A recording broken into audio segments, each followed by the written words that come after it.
Alright, so the question asks to find the slope between the 2 points. Well, there's a couple ways we can do this. We can go to our usual method of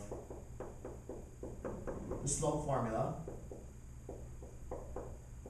Alright, but if you don't really know how to use that, then it's really not going to make so much difference. What exactly is our slope? What does that mean? Well, remember, what it means is the change in our y-coordinate over the change in our x-coordinates. Okay? So that's exactly what it means. It means how are our 2 coordinates changing? So without graphing that, what I'm going to do is I'm just going to look at how they're changing.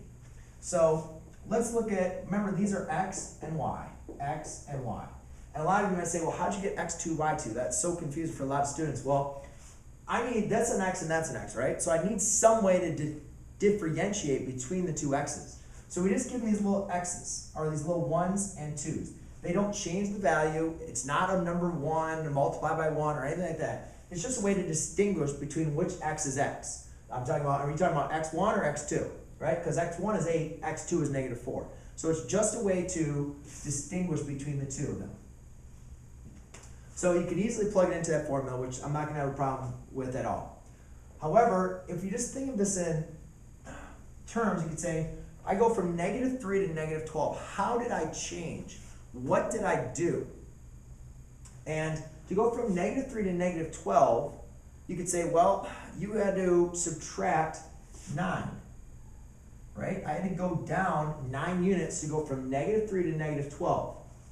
Then you could also say, well, how did you go from 8 to -4? Well, 8 to 0 would be subtracting 8. And if I have to subtract 4 more units, that'd be -12.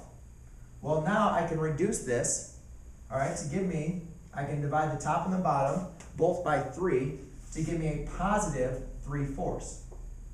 Now, let's plug it into the slope formula and see if that's the same thing.